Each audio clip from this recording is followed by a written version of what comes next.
Basically, I was asked last year after I won the award to come and do this talk, primarily to, I guess, give everyone a bit of an idea of what I do in a model which is probably not replicated anywhere else in at least New South Wales that I know of. The background during the innovation of, in the implementation of my model of care, I've been called everything from inspirational to a maverick or heroic, and not in a good way. So interesting to see what everyone else thinks. My background, my bio, I guess, is 20 years of ED. Prior to that, I did a new grad and I stayed in ED forever, where I thought I would always be. And I was very happily sitting on mat leave with my little girl when I got approached by a GP who basically said that she felt she was so busy doing the reactive and the acute things that she didn't have time to dedicate to her patients in the things that made a difference to their long-term welfare, things like case conferences and advanced care planning, medication deprescribing, that kind of thing. So she was so busy running off to deal with all the acute things that she wasn't keeping up with the paperwork, etc. And she wanted a practice nurse or an acute nurse who could go along and do all those acute things. So hence we started from the very ground up. With my model of care with no financial support. She actually paid me a salary while I was becoming endorsed as a nurse practitioner out of her own pocket, and for that money she got remunerated only in the practice nurse payment, the 2 times a year for each patient, $20, whatever it is. So she was very generous in, I guess, and had the longer picture of what my role would look like once I was endorsed, and hung in there, thank God. Do I press the green one? Yeah. So what am I, basically? So I am a nurse practitioner. I have an odd model of care in that my whole background has been an emergency, and I still see myself in my current role as an emergency nurse who's going out doing emergency type work within the patient's own bedrooms. So everything that I could do bar resuscitation, equipment, I now bring into the aged care facilities, and I'm there every day. So basically, a nurse practitioner, for those of you who don't know, is registered and authorised to function autonomously and collaboratively in an advanced and extended clinical role. We, as said by the first speaker, have to complete master's level of study, and we have to have advanced practice skills and training. Basically, my model of care, as I said, is one based on hospital avoidance.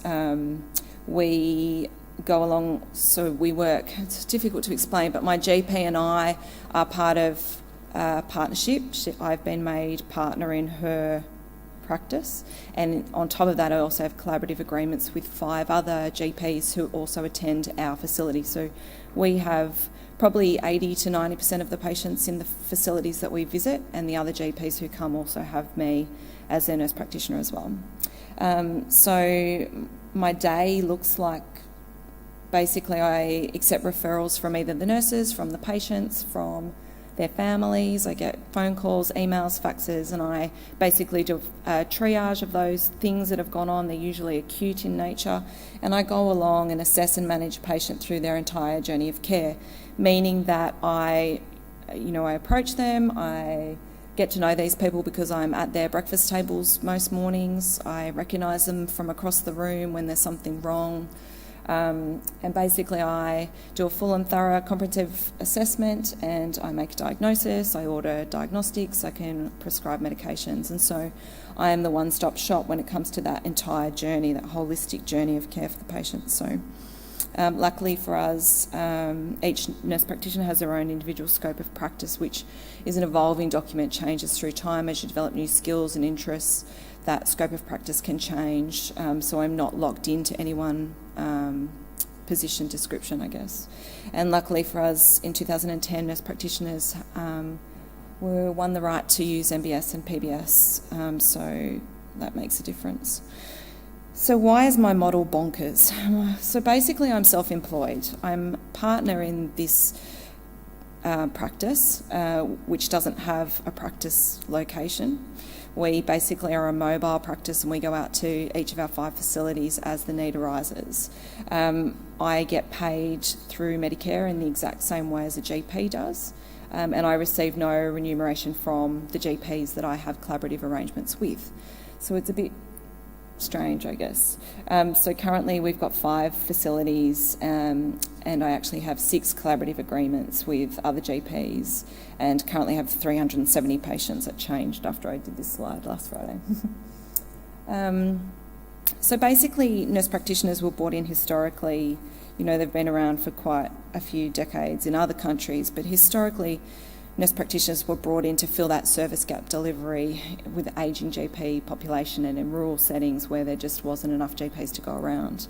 Our roles and functions have changed quite a lot over the years, and we're seeing more and more nurse practitioners pop up with their own nurse practitioner-led clinics, and there's nurse practitioners now who even own their own clinics employing doctors, which is, I think, is awesome. There's one in Victoria who basically got so sick of the GPs taking some of her money that she went and opened up her own clinic. It's now run by, I think, 6 or 7 nurse practitioners, and they have GPs on the side to help them, which is cool. Self-employed nurse practitioners are pretty rare. Most of my nurse practitioner colleagues are still in EDs and running fast tracks and paid a salary. And in answer to the previous question about $30 an hour, I think the base rate for a nurse practitioner at the moment is $125,000 a year globally.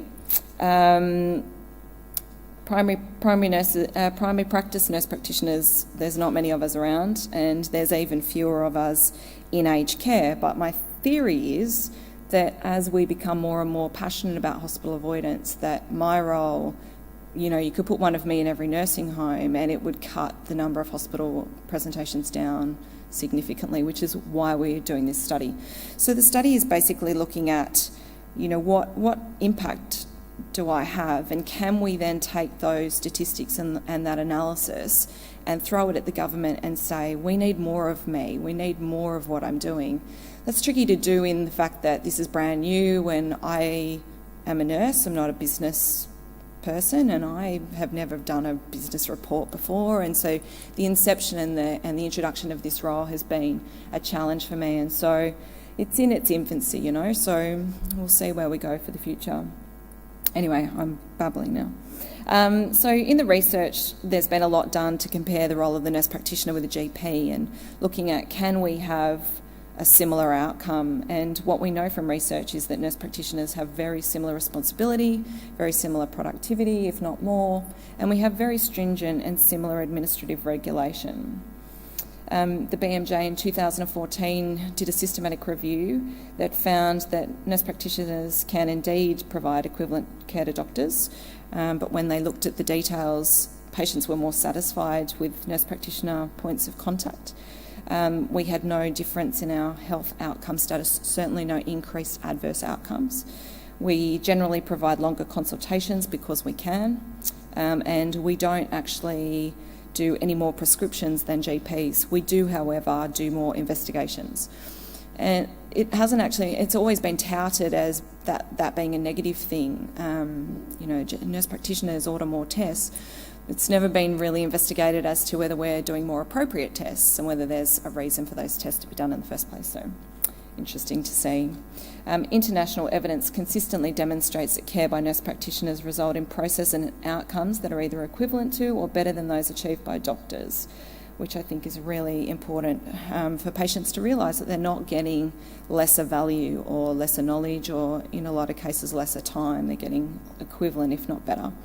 The nursing literature emphasises that nurse practitioners are grounded in a set of nursing values, knowledge, theories and practice, and that nurse practitioners provide a service that is qualitatively different to doctors because our foundations are one of nursing, and that's really important. So I won't go through all these things, but basically my day can be anything from, acute things, which, are usually falls and I can be doing case conferencing or management of complex chronic wounds, complex diagnoses, follow-up of reports, follow-up of results. My overall role is the management of acute things, but when there's no acute things going on, I can be used in a very diverse way to increase the efficiency for the GP and to free her up to do the things that she likes doing, bottom line. I do a lot of medication management, so I do medication reviews, try and de-prescribe for our patients. Do a lot of wound reviews, care plans. I do a lot of family case conferences for the GP, and obviously provide a lot of bedside and formal education and come to external things like this. So the overall goal of my model is the provision of right care in the right place at the right time, and we've all heard that little buzz phrase, but I would add one to that and say that it's also about the provision of care by the right person. And for me, those acute episodes of care, the right person is me. I can go into their bedrooms, I can suture their wounds and avoid them having to go to hospital. I can plaster their non-displaced fracture and keep them at home where they want to be. So I think the provision of that care by the right person is also an important quadrant of that. So we know, you've all heard of this report, I'm sure. We know that older people use EDs more than any other population. We know that they have longer lengths of stay, that they have higher admission rates, and they certainly have higher rates of readmission when they do get admitted. Overall, they account for more than 60% of all presentations in emergency departments. What we also know is that when those people go into hospital, that they have a far greater adverse outcome profile than adults, you and I. They have higher rates of delirium that can be directly attributed to that hospital admission. Their dementia gets worse, their mobility suffers, they often come back in a wheelchair and never get up again. They lose continuity and trust in their caregivers, and even something as basic as the disruption in the day-night pattern, because they've spent the whole night in an emergency department without the lights off, can have a huge impact on our demented residents, and obviously they get a lot very susceptible to hospital-acquired infections. So in the time between 2003 and 2013, in those 10 years, 3.7 million presentations were aged 65 and over. It's been estimated that 210,000 of those presentations were from potentially preventable conditions, such as CCF, COPD, angina, dehydration and gastro. They didn't actually, in this compendium report, look at simple injuries and accidents such as falls and lacerations. So if you were to add those in, that number would be ginormous. This is just a quick slide showing the breakdown of those 210,000 potentially avoidable episodes of care and what the reasons were for those. So our study is 6 months in. This is a breakdown of the 6 months that I've been studying the role, and this is basically what my day looks like. 25% of my things, so these are just the acute things, not the paperwork or the things that I do, so these are just my acute events. 25% of falls, 14% of lacerations. I do a lot of cellulitis, fractures, do a lot of chest infections and UTIs and other infections. The 2% foreign body is just a mystery to me, why I've had a run of people with things up their noses and in their ears. I can't explain it. You know, things come in runs. It's really strange. I've had a lot of foreign bodies recently in eyes and things. And obviously I do a lot of palliative care. This is just a graph to show how many people we're keeping out of hospital. So, for instance, last week, it was my best week ever. I was like, woohoo. We kept 8 people out of hospital in that week, more than one a day. They were things like cellulitis requiring IV antibiotics. I had 2 pneumonias. I had 2 nasty lacerations, and I had someone deteriorate who didn't have advanced care plan in place, who ordinarily would have gone off to hospital, and so they were all kept in their own beds, and they're all doing well this week, so that's good. So generally we're averaging around the 20 people a month mark, and that's growing.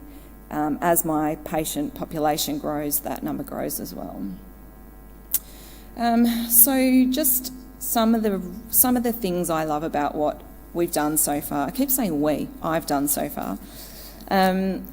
simple things have made a big difference. And obviously coming into nursing homes where there's a very ingrained culture, where there's a default of hospital for everything that happens, has been, probably a challenge, but nowhere near as challenging as I thought it would be, and the role has been accepted far better than I thought it was going to be. But some of the simple things that we've done is that we've gone in, we've taught all the care staff and all the RNs how to recognise a deteriorating patient. So we're no longer getting that sudden acute deterioration. We're picking things up far earlier and preventing people going off to hospital because I'm getting to them earlier, which has been really good. I've brought in brachial index measurements, which has made a difference because we're getting reduced numbers of arterial wounds simply by making sure that people who have got compression stockings on are appropriate for those compression stockings. And if you look at even that simple thing of knowing whether a wound is venous or arterial, saving the aged care facilities because we're not wasting expensive dressings, for instance, on wounds that are just never going to heal. I've purchased my own INR point of care, which has been good because if someone is on warfarin and they have a fall and I can satisfy myself in my own mind that their INR's within therapeutic range, that makes a difference. There's no longer that panic involved. One of the biggest things is that my GP now uses evidence-based practice. She uses ETG online, which I'm very proud of. And she now at her conferences touts that the evidence says and this, that and the other. So that's been pretty cool, given that she's quite an old GP. She'd kill me if she heard me say that. Basically, when someone had chest pain in our facility in the past, we had two choices. We order an ECG from the local pathologist. That would get done the next day. The report would come through 3 days later, or they'd send the patient to hospital. So now, because I hold postgraduate qualifications in ECG interpretation, I go along, do my own ECGs, and I report them on the spot so we know whether someone's had something cardiac that's acute or whether those changes were old. And we actually have brought in ECGs for every single new admission, so all those old changes that look horrible when someone's got chest pain, sitting on their file so we know that they're old and we don't send them off inappropriately.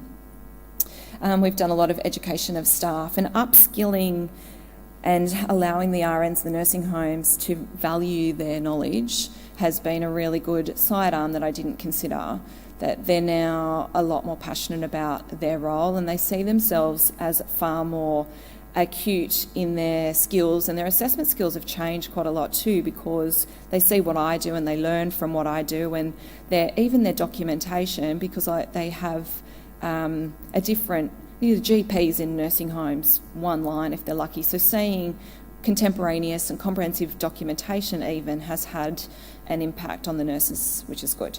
We now offer suturing, plastering, and we do infusions at the patient's bedside, which ordinarily they would have to go to hospital for, things like pharyngect and A-cluster, which we previously didn't offer, we now do.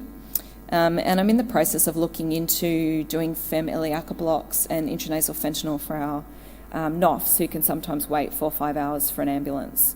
They do a lot better with fem-iliaca blocks than overloading them with morphine, obviously, for obvious reasons. The simplest of things that I've done that's probably made the biggest bang for buck is that I've taught the RNs that instead of sending off an MSU every time someone's confused, that they actually do a UA, sterile UA, on their, sounds so simple. They do a sterile UA and they give us the results straight away, and if it's positive then they send it off. We did an audit and found a lady had 27 MSUs in a year and only one of them was positive. When you say to an RN that an MSU costs in our state $47 and put it into money terms, that has been a big saving.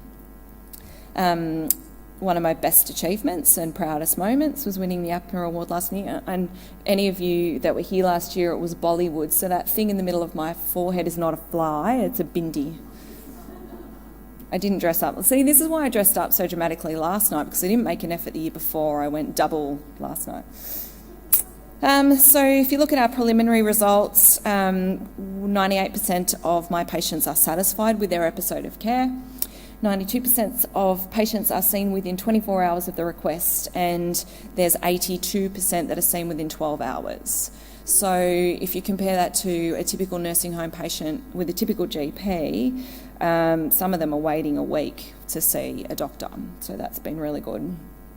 0.05% of my patients not intended for ED end up there. And what I mean by that is that it's usually that we can't get on top of pain using the current pathways that we have in place for that patient. Families change their mind about their advanced care directives, or it's something acute like a neck of femur that needs proper intervention. So, but most of our patients don't go to hospital, and if they do, it's for a pretty good reason. As I said, we're preventing a mean of 8 patients a week from going to emergency, and we're yet to the second part of our study is going to be looking at what our financial analysis is of how do we put in money terms on what we're actually saving, and I would say that it's pretty vast. It's going to be really interesting. So in the future, as it's already been said, the next 15 years, estimated 123,000 nurses short, and of those they estimate 38,000 in primary care. So why wouldn't you, Well, this is where the need is. So why did I go into primary care? Well, I was kind of dragged kicking and screaming, to be honest. I miss ED every day. I miss the camaraderie, and I miss working I miss working with a team, and I don't particularly enjoy working by myself. But I love the autonomy. I have a 2 and a 4-year-old, and having that autonomy to just drop them to daycare and then go into work when it suits me allows me to be a better mum, which is what the autonomy is to me. I have my own business model and hours, and that's come with the benefit of learning about setting up a business and learning how to do business cases and things like that. It's expanded my steep learning curve, that's for sure. I have a flexible scope of practice, and so instead of being bound by a set of position description that's given to me by the hospital that says, no, you can't do male catheters because we don't have a policy for that in this hospital, my scope of practice is based on my own confidence and competence, and it's an evolving thing. It changes as I change, which is good. I'm free from hospital-based protocols, which as an advanced practice nurse are somewhat constricting. And I've managed to shift culture, and I've managed to show these nursing home nurses that they're valued and worthy and really clever, and that they make such a difference. I couldn't do what I do every day without those nurses picking up the subtle signs for me. And the money's great. I get told a lot by other nurse practitioners, like, how is this sustainable? How do you make a living? And I think the difficulty is that a lot of people who are doing similar to what I'm doing in ED outreach are sitting in EDs waiting for referrals, going out and seeing 3, 4, 5 patients a day. And if you were to do that as your own business model, that certainly wouldn't put food on the table. By doing the other things that are equally important, weekly reviews on at-risk patients, following up when a treatment's been commenced, making sure that patients' wounds are being regularly reviewed, all those little things that slip through the cracks in nursing homes, that's how I pad up that acute thing and make a really decent living. So the challenges, of course, have been setting up the business, as I've alluded to, the cost of equipment and finances, and at the moment, if you go down a bit, the item numbers. At the moment, GPs have access to item numbers that nurse practitioners don't. So, for example, if a GP comes along and stitches a wound, which wouldn't happen because she can't remember how to, at the moment, she would receive an amount, depending on the length of the wound, up to $140. For me, I get to charge my time, which is probably 20 minutes. It's like a $30 payment for me, but I have to pay for the suture equipment myself. So what we've managed to do is get the local pharmacies involved to stock the products that we use regularly, and they then charge the patient and their family through their normal pharmacy bills. So they're stocking glue and they stock infusion kits, and they are in the process of stocking suture equipment. So I'll actually not have to pay for that myself. We're still doing plaster, we still pay for, because it's not a common occurrence and it's quite expensive for the patients. And we've had no pushback from the families for that. If you say to the families, look, I can glue this wound before I go home and it's going to cost you $20, or we can send the patient off to hospital and it will cost you nothing. I've never had one person say send them off. So they've all been pretty good with that. one of the biggest challenges has been governance, because it's just me and my GPs.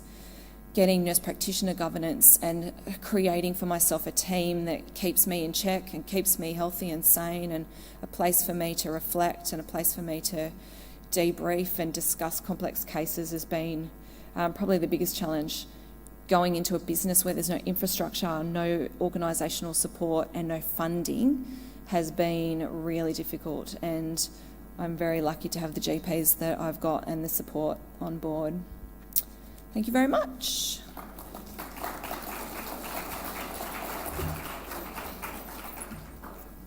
Okay, well that was wonderful. Thank you very much, Amy. Are there any questions for Amy? I'm sure there are.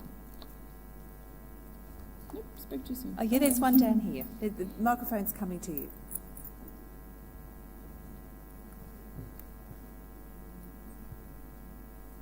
Very inspiring, thank you. Thank you. Are you on call 24/7? I'd like to say no. The answer is yes. Sure. In short, I don't physically go out, but in the evenings I do provide a lot of phone support. But as time goes on and as the girls, we've got a really high retention rate in the nursing homes that we've got, and as the nurses are getting more and more confident, I'm finding that hand-holding is becoming less and less. I am up at 4 a.m. checking results, because obviously I'm responsible for my own results, and I am doing paperwork at 11 o'clock at night a lot of the time. I do work really long hours, but that's primarily because of the demand. Having 370 patients for two of us is quite big, and I do run the practice independently when my GP's away, with the collaboration of another GP who's not physically as present. So it's a big job, and if there's a death, I usually run to it 24/7, primarily just to give the family support. But at the moment, nurse practitioners can't sign death certificates, so I go out and do a life extinct form and provide the family with some support, but that's just for the love of it, you know. It's because I don't have to do that. Yeah.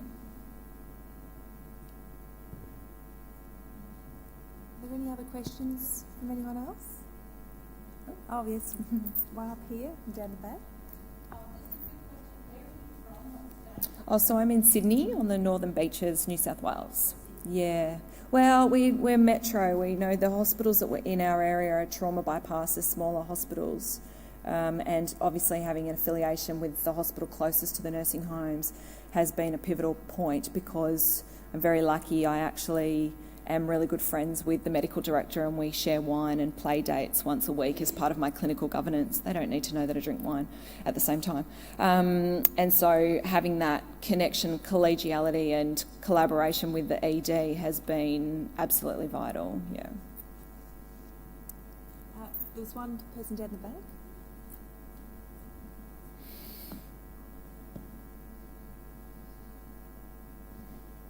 Thank you. It was a really good way to finish the session, because I think one of the earlier speakers, the question was asked essentially around why would you pay for further study? And I think this has been a really inspiring story about why you would.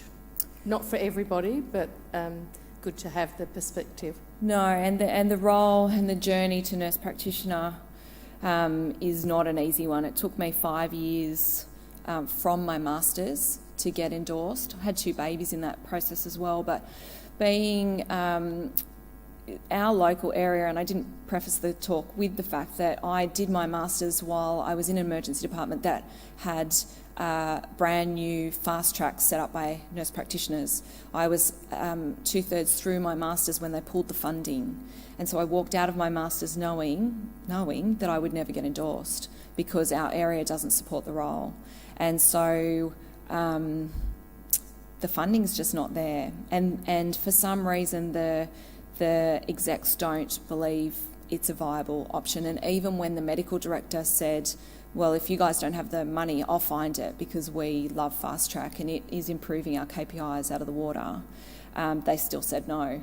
So it's very difficult having gone through the process of endorsement without a transitional nurse practitioner program that's recognised. It's very unusual to have a split scope, half emergency, half aged care. It's not been an easy journey, but it's one that's been pretty rewarding. And the fact that we're keeping patients in their own bed is worth it, as far as I'm concerned. Cool. Thank you for listening. Okay, thank you.